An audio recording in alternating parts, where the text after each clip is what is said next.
Hey, Dad. Hey, honey. How's it going? Ooh, it's great. It is great. Did I detect sarcasm there? Maybe a little bit. But I did run in the rain this morning, and it was very just exhilarating. Yeah, I'm and it was thankful for that.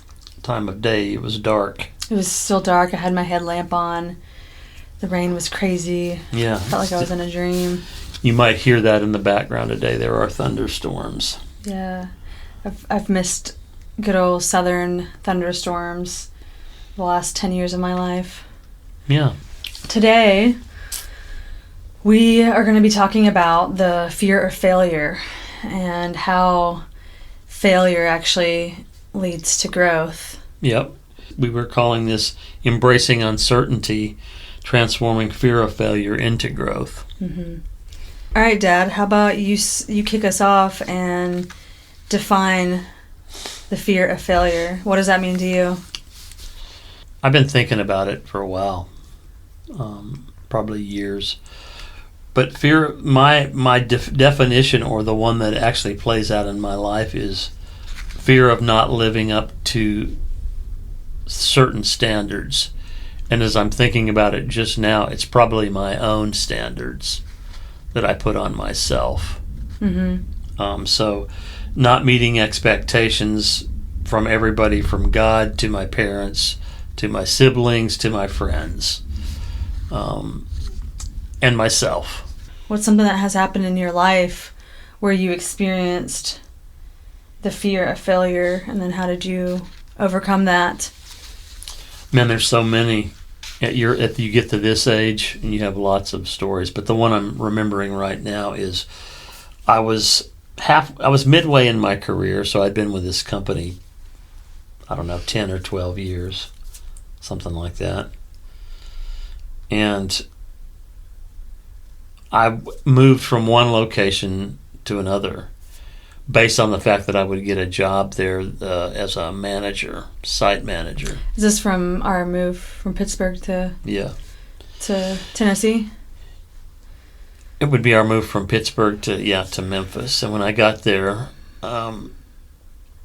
things changed.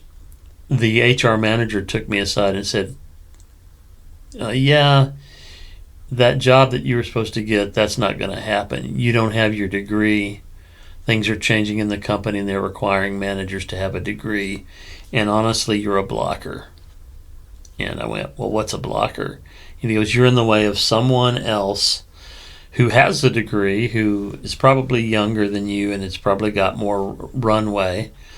And you're in a place that's taking up their opportunity. Ouch, that's pretty harsh. Yeah, I don't think he was being malicious, but he was being very honest. And he said, you're not going anywhere. This would really be where you're going to end up. And in that I heard, he didn't say this, but I heard, you suck, you're less than, you're not good enough. All those loops played. But it also, the emotions that came up were anger.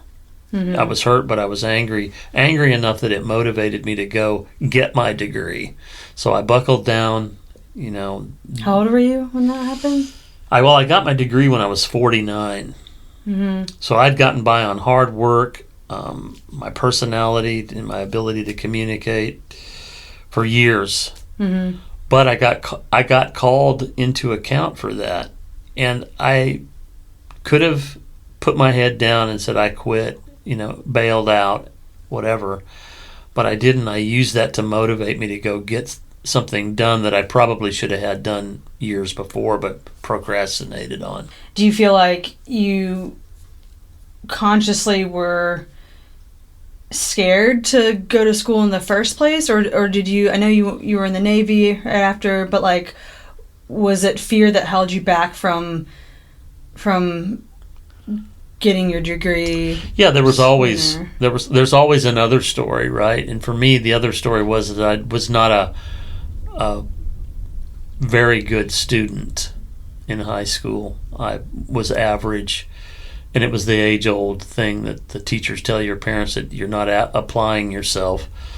But there were some things I just didn't get, and so it scared me that I would not be able to achieve those goals that I had around college and career and all that because I didn't feel like I had the knowledge and the skill to do it. So would you say that experience like dropped your confidence down? Like, oh yeah, feel like when you were younger and in school and feeling like, were you comparing yourself with others and then just? Well, that yes, and in our family that was a thing.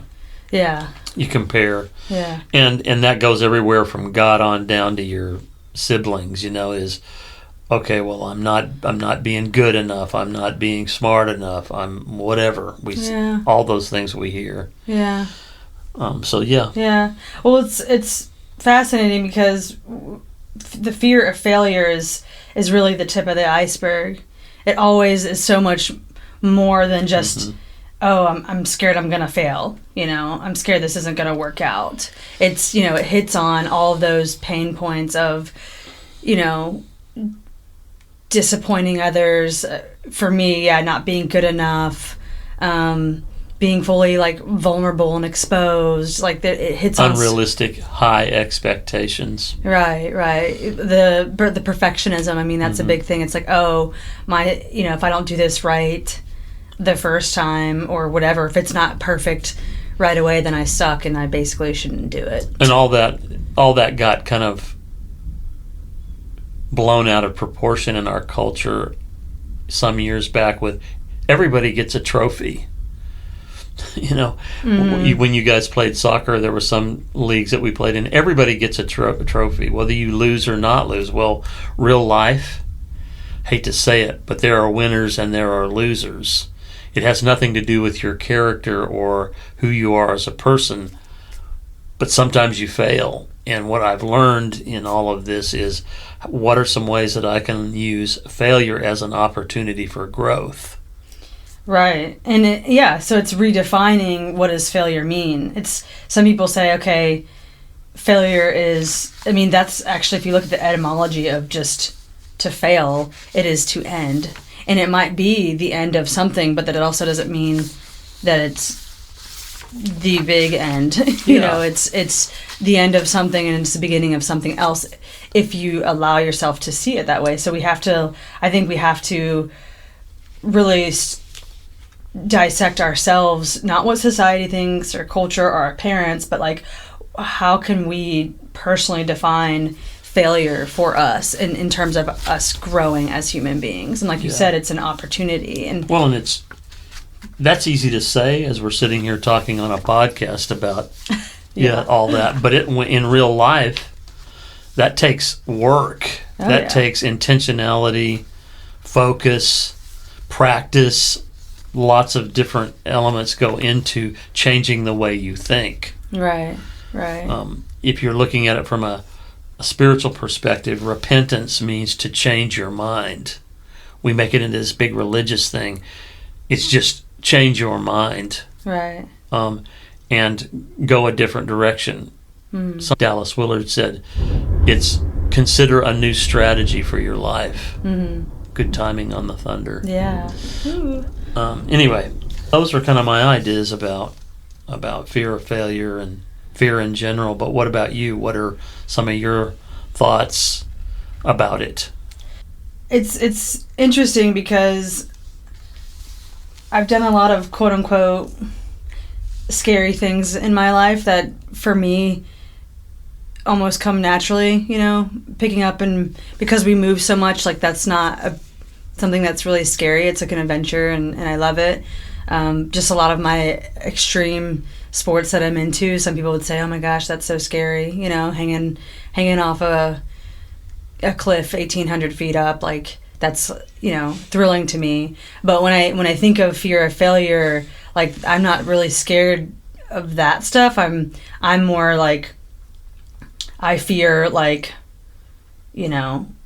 intimacy and relationships. I fear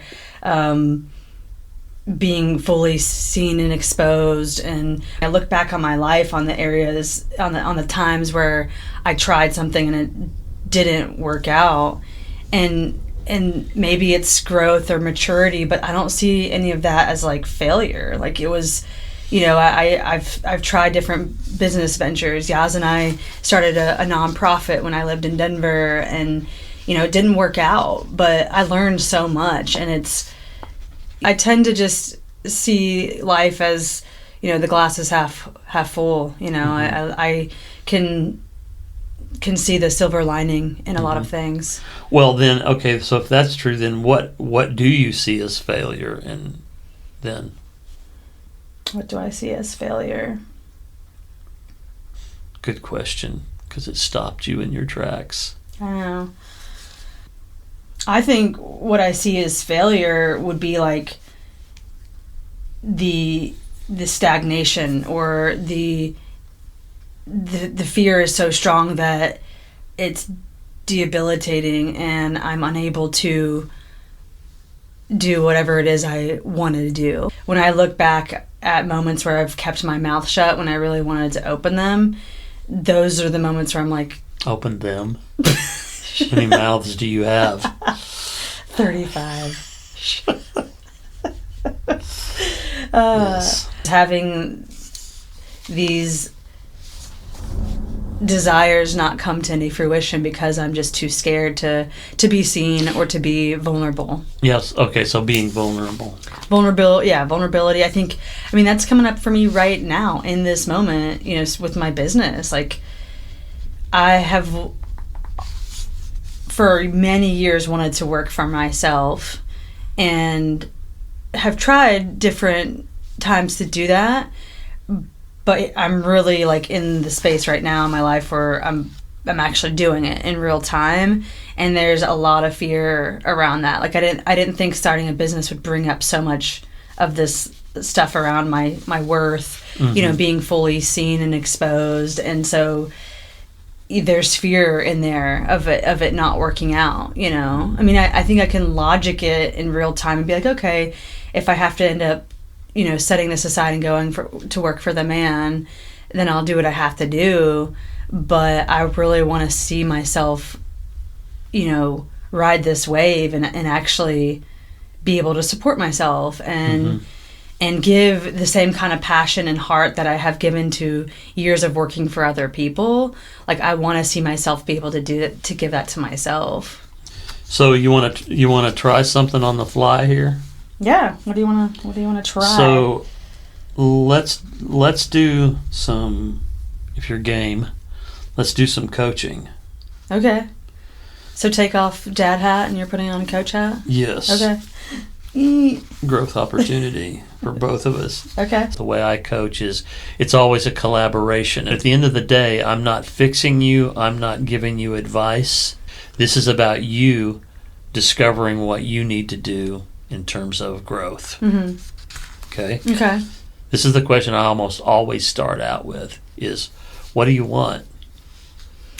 I want to get to a place with my business where I feel like I am self-sustainable and I am consistent with engaging with the community and feeling like I'm making a difference with my business. Okay. And I think that maybe right now where I'm at, like, the fear is that, like, I'm not going to be able, that's not going to happen. Like, I'm not going to be successful. I'm not going to be, it's not going to be something that I could live off myself. I'm going to just have to say, all right, trash it, go work for the man. So when you think about that, describe kind of what overcoming that fear of failure looks like for you. If I'm able to overcome failure, then I'm not living in a place of, like, being scattered or procrastinating or coming up with, or I guess having excuses. Like, I think some of, like, my hesitation with my performance and how I'm approaching my work days, like, I think that hesitation or that procrastination is because I'm scared it's not going to work out. Okay. Yeah. If you were free of the fear of failure, what new opportunities or experiences do you think you would pursue? I think maybe I would just have more motivation and more organization around where I want to like put my time and energy. So I one goal I have this year is just to plug in more locally. And for those listening, my business right now, I'm talking about Hilary and Jay Studio. This is my art business. So it's a mixture of pyrography, wood burning, and wood building. So I'm also learning carpentry and doing all that stuff. So it would be to plug in more in the local art scene and just have more of a presence and a voice here. So I'm going to chase that a little bit if you're okay with it. So what does that look like to you? It means, like, I would say having a consistent schedule and plan of those specific avenues of engagement. I've written down scattered, procrastination, excuses. You want to be self-sustaining, and you want to come up with a plan to implement so that you can move toward that goal of being self-sustaining. Am I getting it there? Yeah. I think, like, for me, I need, like, I overcomplicate often, and I get, like, kind of lost in the weeds. So I need, like, a clear, open pasture. Okay. This is, just to not get, like, so lost in my head, I guess. Okay. So that's what you want. You want to be self-sustaining. You want to plug in locally. You don't want to be scattered, and you don't want to procrastinate, and you don't want to make excuses.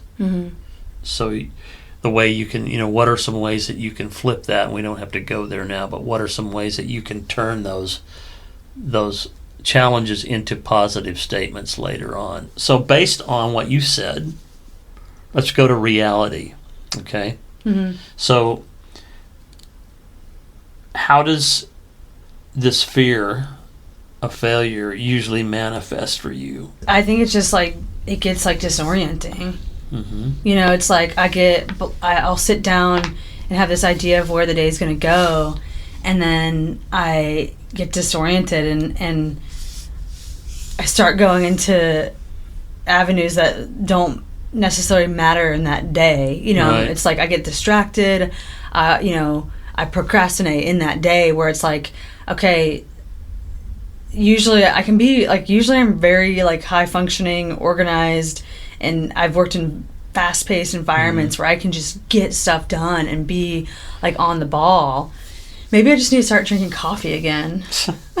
Well, I was going to say, so you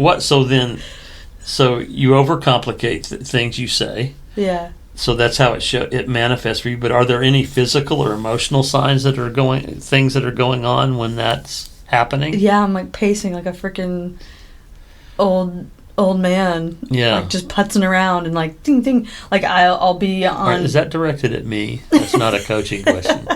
Because I am an old man.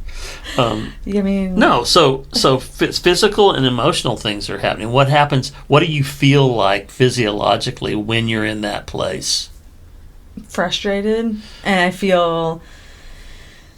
That's an emotional thing. What do you feel physically? Yeah, physically, I don't always feel like the racy heart, and I think it's more mental, like the thoughts that keep rolling. But like what kind of thoughts?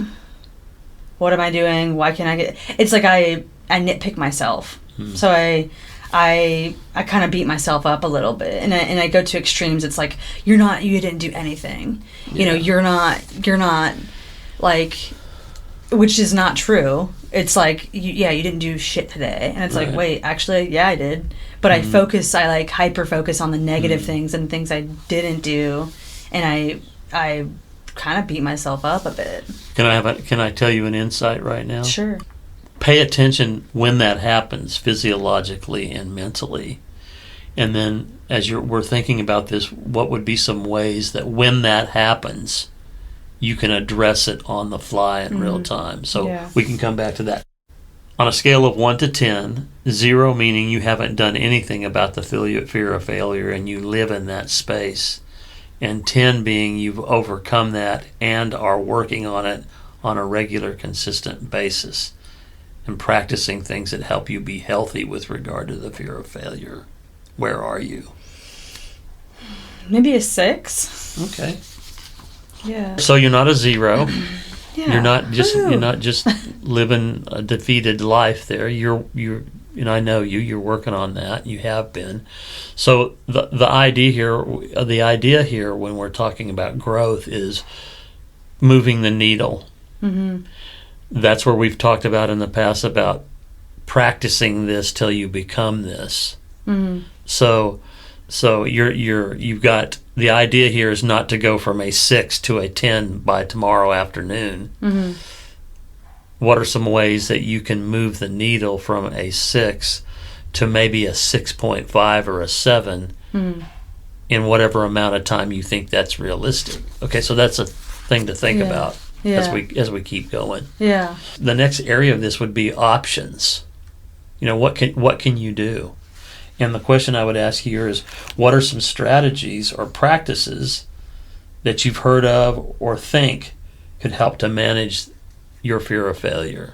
Well, I mean, it's just funny because it's like I think of how I approached a lot of this with my students, and it's almost like, okay, Hilary, why don't you take your own advice type thing? Know yourself to lead yourself. Yeah, but we would do 2 things. We would play flip the script, and we would do worst case scenario. Mm-hmm. So flip the script is just catching yourself in the moment of a negative thought. So for me, like in the middle of the day, it's like I'm hearing myself being like, okay, you suck, you haven't gotten anything done today. So flip the switch. So you're beautiful and and you don't suck. No, that's where you don't use negative words. So I would say something like, what based on this fear of failure with your being self-sustaining and all the things we've been talking about, flip the switch and make it a positive statement about this specific thing, about your fear of failure with this. I would say I am learning to run my own business, and that's not really like that positive, but I am learning to run my own business. Yeah. If you knew how to run your own business, we probably wouldn't be having this conversation. Right. But that's a positive thing, right? Yeah, I'm in real time. I'm learning, and this is what learning is it's understanding how I operate, and I know myself enough to know, like. Actually, let me put in here. I said that's a positive thing, right? That was me putting my map of the world on you. When you think about I am learning to run a business, what does that evoke in you?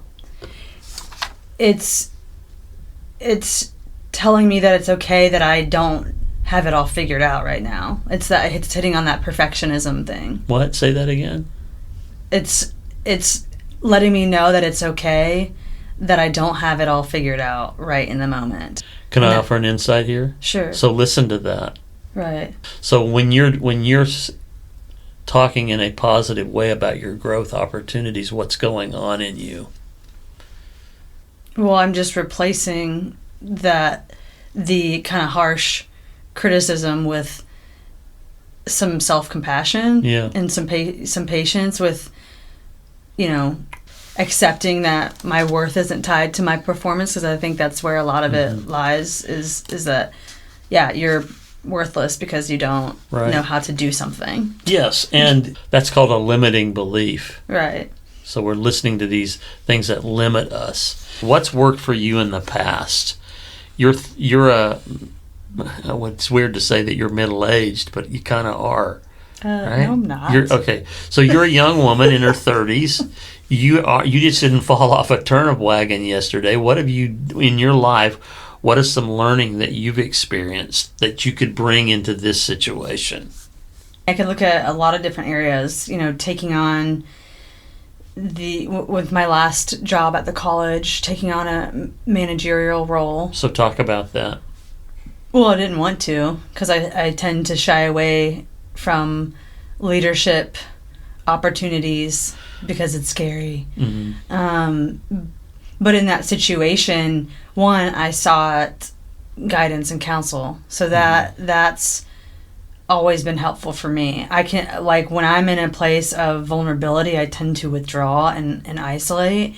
And so when I can catch myself and reach out and make sure I'm verbalizing this, whatever the fears are, whatever the situation is, I know that is a good step in moving the needle. So when you were in those situations that you felt very uncomfortable, you were paying attention physiologically and mentally and maybe even spiritually, and you checked yourself. What did you do once you realized you were doing those things, those limiting things? What did you actually do to overcome that in that situation? I sought counsel besides just myself. Okay. And I pushed forward anyways, and named the fears. Another way of looking at that besides the career stuff would be just my physicality of getting back in shape. So what worked and what didn't work with all of that? You just said getting back in shape worked. What didn't work when you were in that situation? Was there something that you tried that didn't actually work out for you? Well, for me, with getting on a workout regimen, it was trial and error. I tend to, if I get frustrated if it doesn't work the first time, or if I can't sustain, and I saw myself, like, I had built myself up so much physically. I was in Port Angeles when I was living there. I was like trail running, hiking every day. I was in really good shape, and then I hurt my knee, and it kind of brought me down a little bit. And so I would try running, and that just wouldn't. I would try. It was like I was trying to make something fit that I know it didn't fit. What's that? Square peg in a round hole. Is that right? Yeah. Woo! I got that right. Or a round peg in a square hole. Whatever.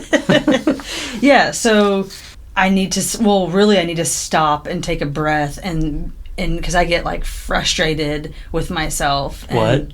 I get frustrated with myself. No, you need to what?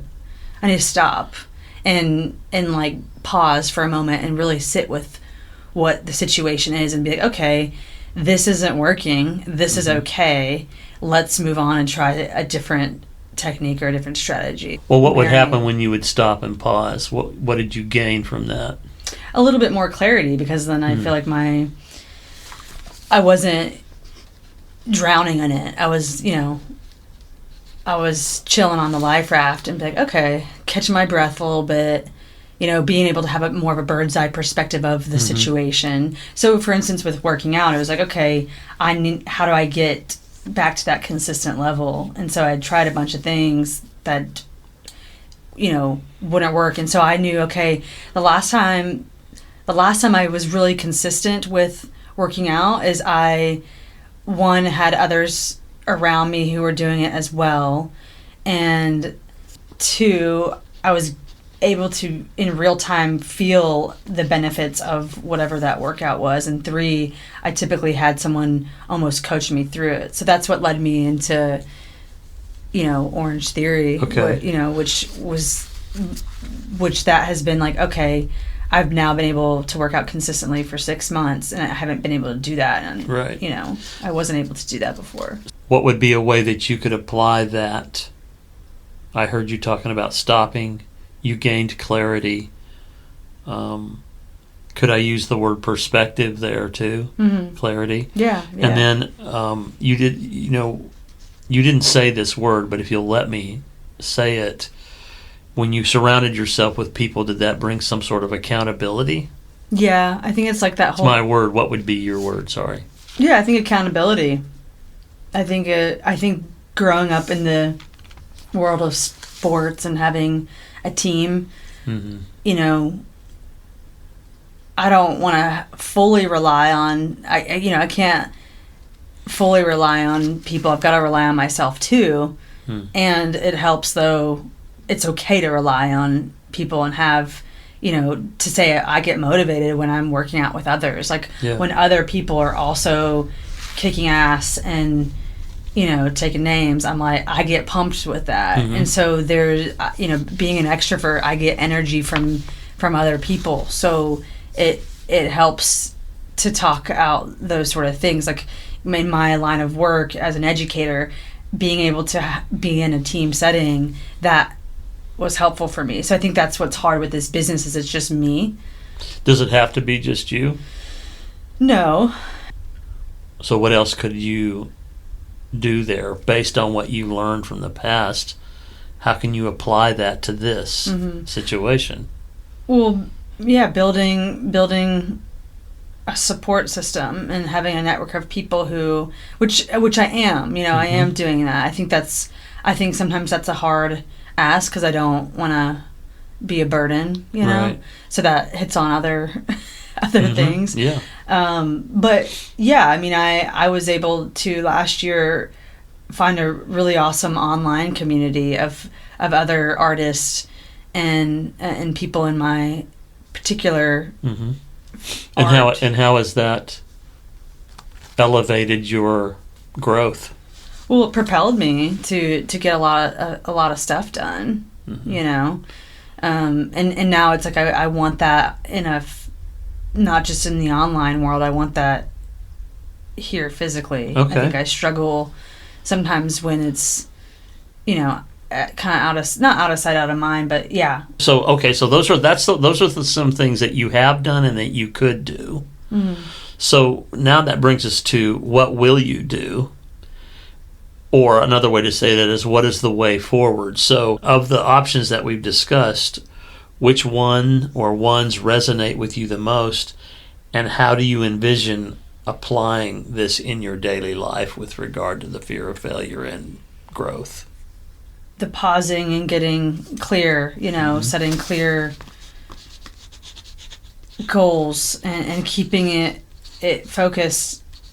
I get overwhelmed with the big picture, so simplifying it to today, what can I do today that will help me get closer to that. So think specifically there. What specifically could you do, like with your business? Well, one thing this just popped into my head is, I guess I just realized that I haven't given myself a day to just be in a really creative space. Like, I haven't wood burned since before Christmas. And where are we now? What month is it? It's almost the end of January. Right. So I think I need to get back to why, the passion part of why I'm doing what I'm doing. I'm so wrapped up in the business part of it, which I need to figure out. I have to learn how to balance that, but I think just spending it and having a day to be free in my creativity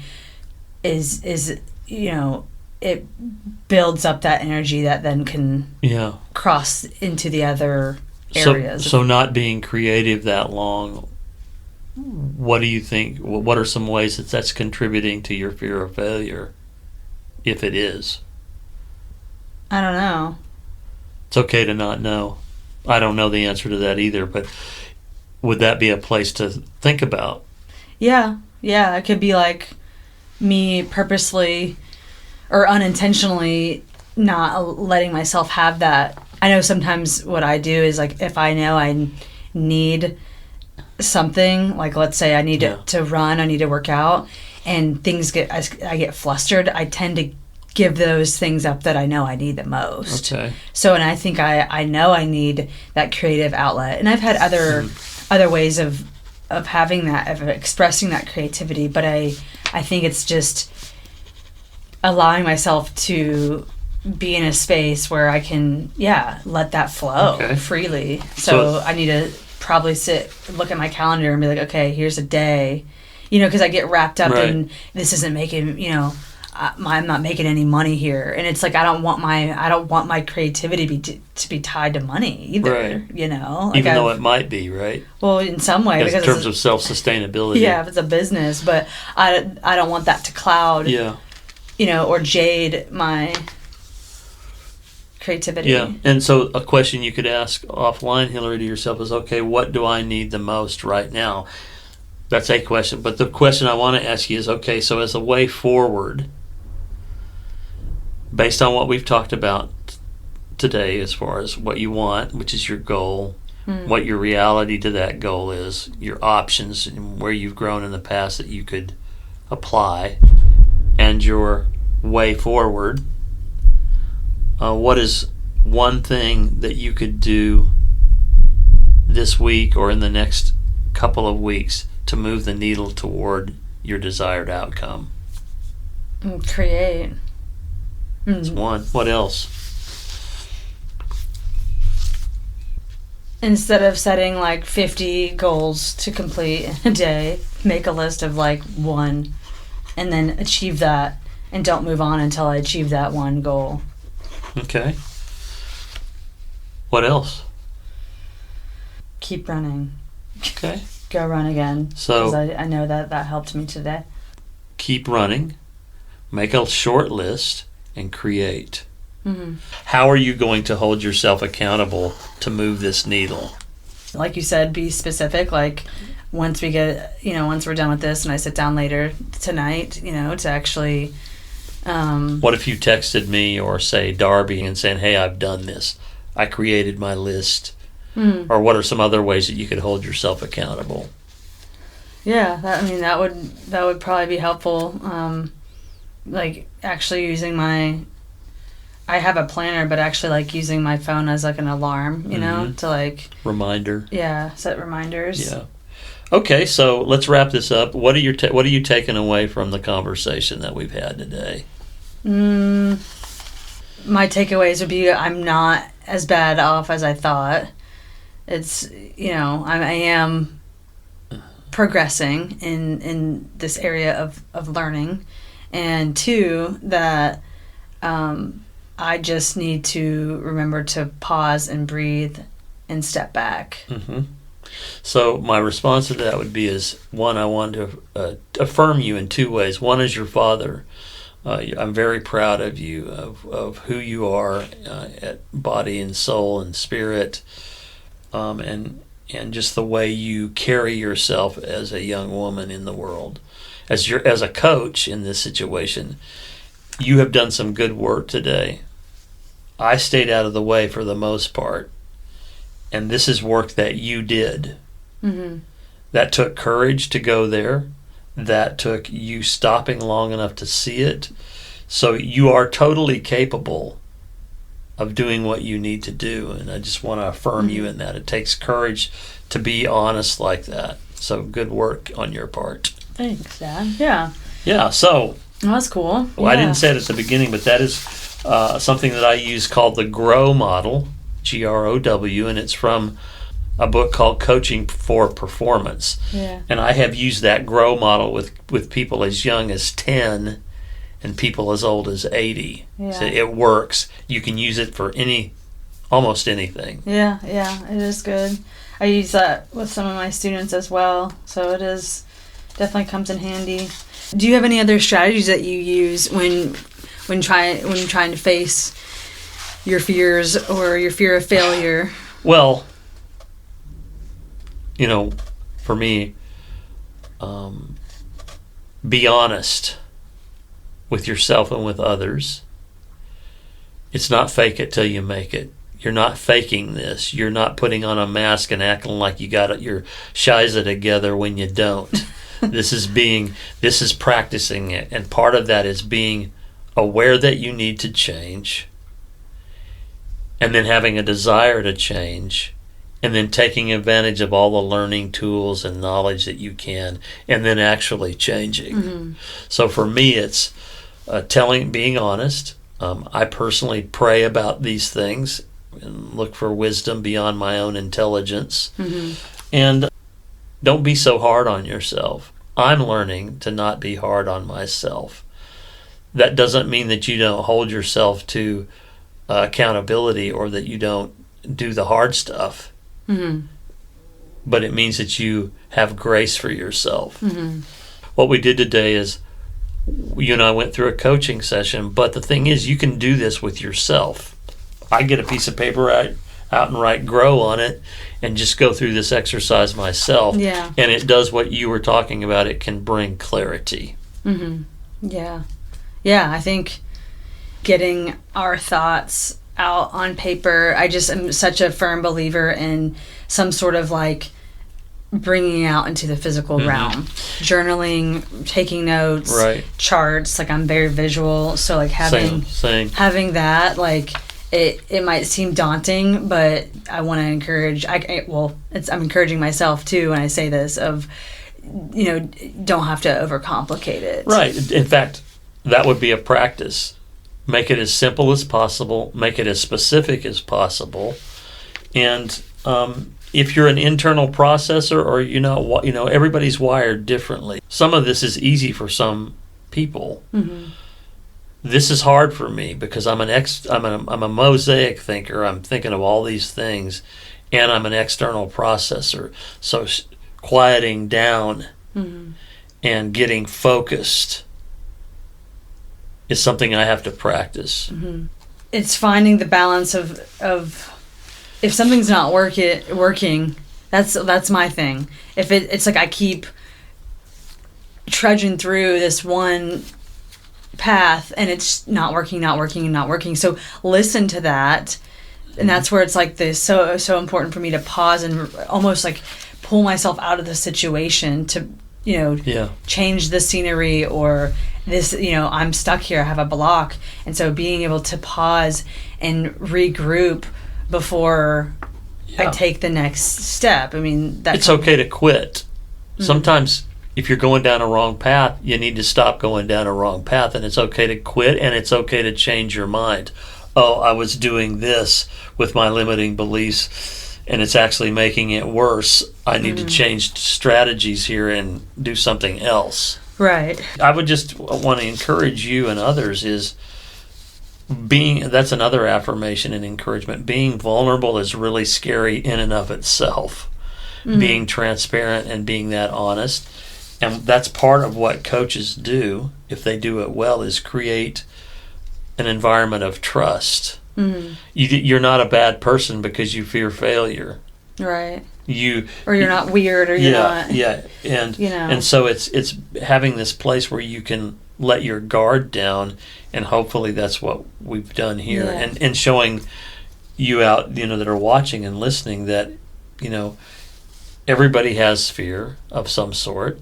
It's not the end of the world, and then there's something you can do about it, and to be encouraged with that. Yeah. To keep it real simple is ask myself, am I making this decision based out of fear, or is it based out of love? Mm-hmm. And I can quickly answer that and then make a plan to how I want to move forward based on that.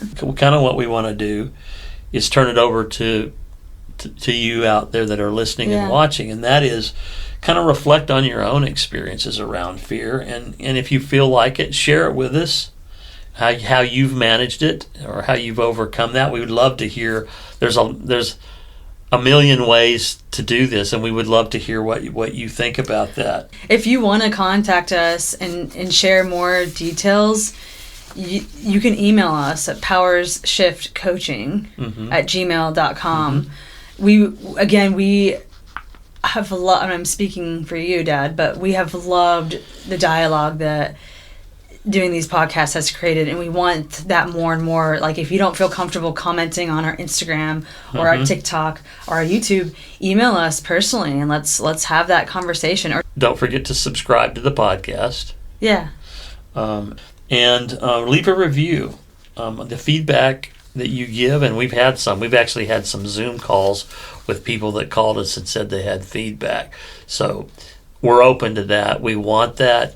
You can be critical as long as you're kind about it. Yeah. We appreciate it. That's something that we're hoping only grows from here on out, is that, again, this propels us into more conversation with y'all. Right. Ultimately, like, we don't want it to just be, I love my dad, but we want more than just us two talking. Yeah, so. that is an underlying goal for us starting this, is we want to create dialogue intergenerationally, and we want to bridge those gaps one conversation at a time. Mm-hmm. Well, do you want to end on your question? I know you talked about wanting to leave each episode with a question. But I want you to read it because I can't see it. Okay, so The question is, reflect on a time when the fear of failure held you back. What was a specific fear? How did it impact your decision making? And what would you do differently now with the insights you have gained? That's a good one. And I think it's important that when we're reflecting is different from judging. Like this is just, can you get to an objective point of view in looking and reflecting on some of your past? Right. Well, thanks for the coaching sesh, Dad. That was good. You did it good. I'll send you a bill. All right, I'll Venmo you. Yeah. Okay. I love you, Dad. I love you too, honey. Good work today. Yeah, we love y'all. Everyone who's listening, be safe out there. Be kind, and we'll see you next week.